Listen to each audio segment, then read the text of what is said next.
Assalamualaikum warahmatullahi wabarakatuh, sahabat Dentalia dan sahabat Podcasta. Kita jumpa lagi ya. Kali ini saya akan bahas tentang suatu pemeriksaan pada ibu hamil yang namanya ANC. Nah, di pemeriksaan ibu hamil ini ada dua macam. Yang pertama ANC dan yang satunya lagi ANC terpadu. Terus apa bedanya? Nah, ANC itu adalah suatu singkatan dari antenatal care pada ibu hamil. Nah, kalau pada ANC terpadunya, ANCT itu antenatal care terpadu. Yang dimaksud terpadu tidak hanya dilakukan oleh satu profesi. Kalau pada ANC biasanya kan dilakukan oleh bidan atau dokter SPOG. Kalau di puskesmas biasanya dokter umum. Nah, kalau ANC terpadu itu tidak hanya dilakukan oleh bidan atau dokter tadi, tapi ada profesi lain yang terlibat dalam pemeriksaan itu. Siapa saja?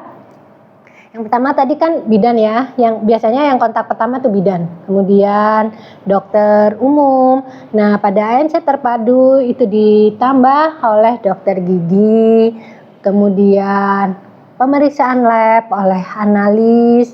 Jadi ditambah oleh dokter gigi dan pemeriksaan lab oleh analis. Selain itu jika butuh pemeriksaan yang lainnya nanti bisa diintegrasikan. Jadi seperti itu ya. Nah, kenapa saya bahas tentang ANC dan ANC terpadu? Karena di sini ANC dan ANC terpadu itu sangat banyak manfaatnya dan perannya sangat penting untuk ibu hamil. Sangat banyak. Kalau mau dibahas panjang lebar itu sangat banyak sekali. Tapi yang paling jelas untuk ANC terpadu dan ANC itu sendiri yang paling terasa manfaatnya nomor satu jelas untuk mendeteksi status kehamilan si ibu dan anaknya dan bayinya. Entah itu status kesehatan secara fisik maupun status gizinya, kemudian status mental dan jiwa ibunya yang juga akan mempengaruhi status kesehatan si bayinya nantinya. Nah, selain pemantauan, di situ akhirnya kalau ada penilaian status gizi otomatis akan menjadi pencegah adanya status stunting pada anaknya nantinya. Kemudian mencegah terjadinya komplikasi pada ibu termasuk bayinya. Jika status komplikasi ini bisa dicegah, diminimalkan, nantinya akan mencegah kematian ibu dan anak atau kematian ibu dan bayi nantinya. Jadi secara jangka pendek maupun jangka panjang itu sangat penting sekali. Nah, di dalam pemeriksaan ANC ini banyak yang belum paham ya apa yang dimaksud itu, dan pemeriksaan ini ada yang dikatakan pemeriksaannya bermutu. Pemeriksaan ibu hamil ini tidak hanya sekedar periksa saja, tapi ada yang dikatakan pemeriksaan ibu hamilnya itu berkualitas atau bermutu. Apa saja yang dimaksud pemeriksaan ibu hamil atau ANC itu yang dikatakan bermutu? Yang pertama harus memenuhi jumlah kunjungannya dan jenis pemeriksaannya. Nah, di dalam istilah medis jumlah pemeriksaannya itu kita kenal dengan K6. Jadi harus memenuhi standar K6. K6 itu kunjungannya 6 kali selama kehamilan. Jadi selama 9 bulan ibu hamil harus memenuhi K6 tadi. K6 itu tidak hanya asal kita kontrol aja pada kapanpun kita mau, tidak ya, tapi K6 itu di sini yang dikatakan bermutu juga harus sesuai standar. Rumusnya 1, 2, 3, artinya pada trimester 1, kehamilan sebelum 12 minggu itu harus check up atau kontrol atau kunjungan minimal 1 kali. Dalam 12 minggu itu minimal 1 kali. Jika kunjungannya atau kontak pertama dengan nakes, entah itu dokter umum di puskesmas, dokter spesialis, SPOG, ataupun dengan bidan desa itu dikatakan K1-nya bermutu jika dilakukan sebelum 12 minggu, antara 0 sampai 12 minggu kehamilan. Dan pemeriksaannya di K1 ini nantinya jika periksa ANC terpadu akan diperiksa oleh dokter di puskesmas ataupun di SPOG, itu ada pemeriksaan USG. Ini K1. Jadi K1 pun ada macamnya. K1 ini ada K1 akses maupun K1 murni. Yang dikatakan K1 akses, yang penting kunjungan pertama usia berapapun pada ibu hamil itu namanya K1. K1 akses. Kalau K1 murni, kunjungan pertama, kontak pertama ibu hamil dengan nakes yang dilakukan antara 0 sampai 12 minggu tadi. Yang dikatakan bermutu jika K1-nya murni, ya. Itu K1. Kemudian K2 dan K3 dilakukan pada trimester kedua. Pada trimester ketiga ini sudah bisa dilakukan 3 kali kunjungan. K4, 5, dan 6 itu dilakukan pada trimester ketiga. Pada trimester ke-1 antara 1 sampai 3 bulan, kemudian 3, 4, 5, 6 itu trimester kedua, 7, 8, 9 itu trimester ketiga. Nah, yang dikatakan bermutu jika K1, K2 dan sampai K6-nya itu sesuai dengan rumus tadi 1, 2, 3. Itu jumlah kunjungannya. Nah, di dalam kunjungannya itu terutama di kunjungan yang pertama tadi yang dikatakan bermutu jika kita memenuhi standar 10T. Nah, 10T itu apa saja sih? Sahabat Dentalia dan sahabat Podcasta, seluruh ibu hamil yang ada di Indonesia, nggak usah repot-repot untuk menghafal, semuanya ada di buku ini. Ini namanya buku kesehatan ibu dan anak, ini versi yang lama, dan ini buku KIA, buku kesehatan ibu dan anak yang versi yang terbaru. Dan semua ini didapatnya gratis. Di mana dapatnya? Di puskesmas. Yang periksa ke bidan desa pasti dapat ini, pasti dapat buku KIA ini, dan gratis. Di sini sudah ada tulisan gratis, ya. Nah, jadi ini kemarin sempat menjadi polemik, ya, sempat menjadi perbincangan hangat. Kenapa ibu hamil datang mau melahirkan tiba-tiba nggak punya buku KIA, yang disalahkan BPJS-nya, yang disalahkan dokternya, yang disalahkan nakesnya, sebagainya, ya. Nah, jika ibu hamil datang pertama kali kontak dengan nakes di puskesmas atau di bidan desa, nantinya akan diberi buku KIA ini. Dan semua riwayat kesehatannya ada di dalam buku ini. Semua riwayat pemeriksaannya ada di dalam buku ini, termasuk panduan-panduannya. Lengkap di sini. Yang versi terbaru ini lebih tebal lagi, lebih banyak, ya. Yang ini pun sebenarnya sama. Jadi di buku ini memuat tentang riwayat kesehatan ibu sejak kehamilan dari usia 0, sejak kontak pertama sampai melahirkan dan sampai bayinya nanti mendapatkan status imunisasinya, itu juga lengkap ada di sini, termasuk KMS segala macam. Ini grafik-grafiknya, ya. Di sini lengkap semuanya. Nah, dan di sini untuk anak laki dan perempuan pun juga dibedakan. Warnanya biru. Kalau yang untuk anak cewek warnanya pink. Nah, di sini sangat lengkap, status gizinya pun juga bisa dilihat di sini. Nanti setiap posyandu dibawa setelah anaknya melahirkan. Oke? Nah, sekarang kembali lagi ke 10T. Apa itu 10T? Nah, ibu hamil sekalian, tidak perlu repot-repot untuk menghafal. Di sini ada semua, ya.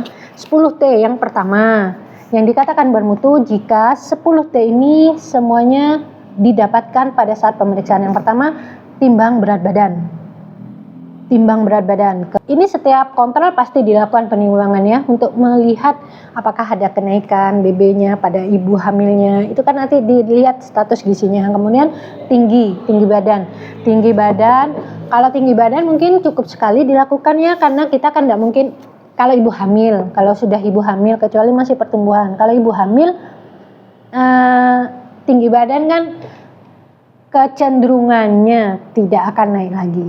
Jadi yang kedua tinggi badan. Kemudian yang ketiga itu menilai status gizinya pada ibunya dengan cara mengukur lingkar lengan atas atau mengukur lilanya ya.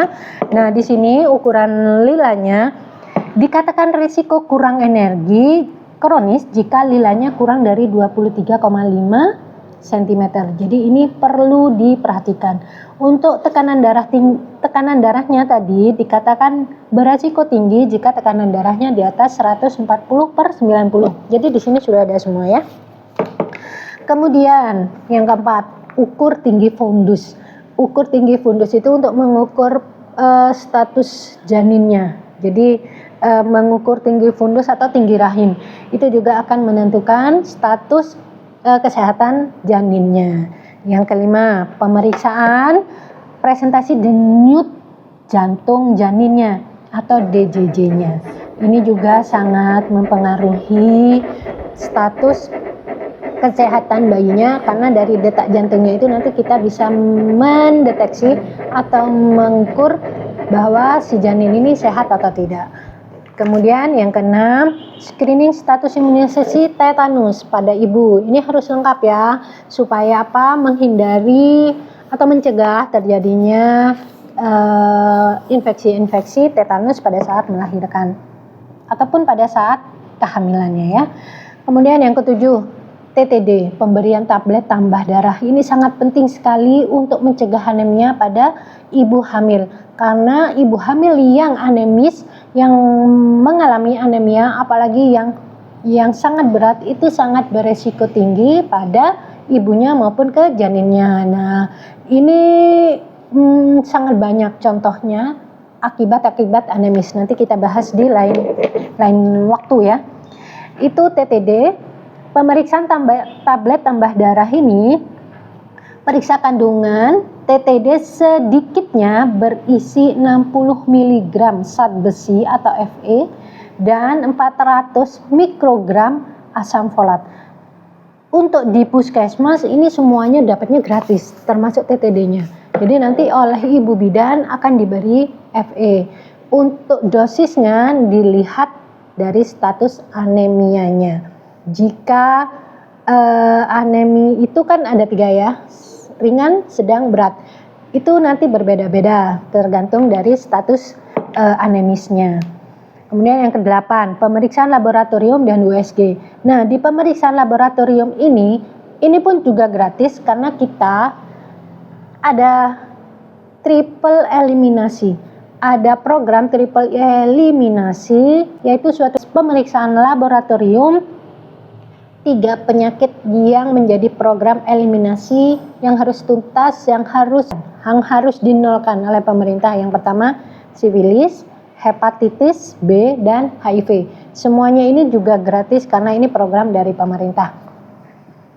Kemudian selain yang 3 itu juga dilakukan pemeriksaan kadar hemoglobin, kemudian protein urin, dan deteksi kondisi kehamilan dan janin dengan USG tadi ya. Untuk pemeriksaan USG ini juga ada ketentuannya. Jika menggunakan BPJS ini bisa gratis, bisa diklaimkan ke BPJS non kapitasi jika pemeriksaannya sesuai, yaitu pada K1 dan K5 harus sesuai dengan standar pelayanan. Kemudian yang ke-9, tata laksana atau penanganan kasus apabila ditemukan suatu masalah, ini dilakukan tata laksana pada ibu hamil tersebut.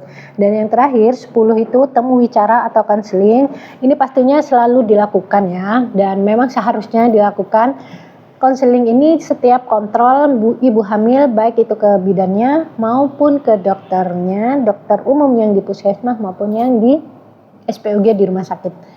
Jadi seperti itu 10T. Jadi yang dikatakan bermutu jika memenuhi standar baik frekuensinya 6 kali kunjungan atau K6 dan jenis pemeriksaannya harus meliputi 10T tadi. Semuanya harus terpenuhi. Baru dikatakan pemeriksaannya bermutu atau berkualitas.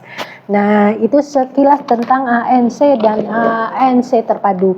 Nah, yang ANC terpadu itu juga pernah kita bahas di video YouTube saya sebelumnya tentang pemeriksaan apa saja yang dilakukan di dokter gigi pada ibu hamil. Minimal pemeriksaannya itu ada pemeriksaan untuk mendeteksi adanya gigi berlubang atau tidak. Untuk gigi berlubang ini sangat banyak pengaruhnya dan karang gigi. Minimal 2 pemeriksaan itu karang gigi dan gigi berlubang, atau ada tanda-tanda keradangan lainnya, itu juga bisa menjadi petunjuk yang menunjukkan status kesehatan secara keseluruhan.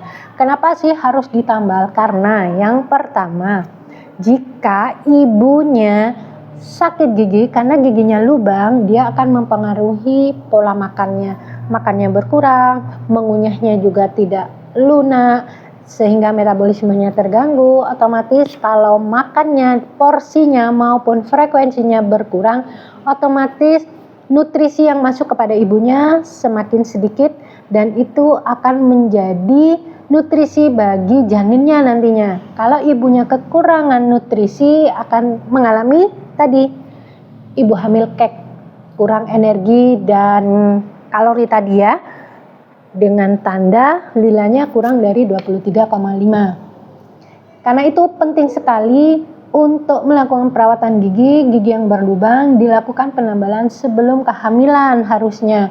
Jika sudah terlanjur hamil, bolehlah di K1 begitu hamil ya harus segera dicek kondisi giginya yang berlubang, segera ditambal. Jika ada karang giginya, segera dibersihkan, karena bakteri yang ada di karang gigi dia bisa menyebar ke seluruh tubuh termasuk ke janinnya, dan ini beresiko untuk terjadinya penularan bakteri, penyebaran bakteri ke seluruh tubuh termasuk janinnya. Nah, di situ juga banyak resikonya, sudah pernah saya bahas. Salah satunya menyebabkan stunting atau gizi kurang atau BBLR seperti itu ya, atau bahkan bisa mengancam jiwa, kematian baik pada ibu maupun di anaknya karena status gizinya sangat rendah ya. Kemudian yang perlu diperhatikan juga adanya keradangan di rongga mulut. Biasanya kalau status gizinya juga kurang, nantinya akan mudah terjadi keradangan, bisa berupa sariawan, kandidasis, berjamur seperti itu ya. Jadi di rongga mulutnya harus benar-benar dicek. Kenapa? Karena satu-satunya pintu masuknya nutrisi pada ibu hamil yang normal, ibu hamil yang sehat itu melalui dari mulut ya. Dari mulut untuk makannya, nutrisinya, yang akan menjadi sumber nutrisi kepada ibu hamilnya. Kenapa ini menjadi penting dan menjadi standar ANC terpadu. Nah, sudah lengkap ya ANC terpadu dari pemeriksaan fisik oleh dokter ataupun perawat. Kemudian dari labnya tadi sudah dijelaskan tentang pemeriksaan laboratorium dan pemeriksaan pada dokter gigi. Jadi seperti itu ya sahabat Dentalia, untuk pemeriksaan kehamilan di puskesmas ataupun di bidan desa. Nah, untuk buku ini jangan lupa, buku ini selalu dibawa pada saat kontrol dan pada saat mau melahirkan nantinya. Karena kita tahu kemarin ya, banyak kasus yang membahas tentang persalinan di rumah sakit yang tidak membawa buku KIA, tidak punya, bahkan tidak tahu sama sekali. Berarti nah, itu saya tidak tahu, itu miss-nya di mana. Apakah pasiennya yang tidak pernah kontrol sama sekali di bidan desa, ataupun ke dokter umum di puskesmas, ataupun di SPOG di rumah sakit atau di praktek swastanya, atau memang di puskesmas tersebut tidak disediakan. Tapi kalau di puskesmas saya rasa pasti ada semua, karena ini program pemerintah. Kalau yang pernah kontak dengan puskesmas, saya rasa pasti dapat ini semua. Jadi memang kita program pemerintah itu semua ibu hamil harus tercover kesehatannya di bidan desa. Artinya apa? Semua status kesehatan ibu hamil itu harus terpantau oleh bidan desanya, walaupun tidak melahirkan di bidan desa tersebut, tapi status kesehatan ibu hamilnya harus terpantau, terregistrasi, terinventaris semuanya.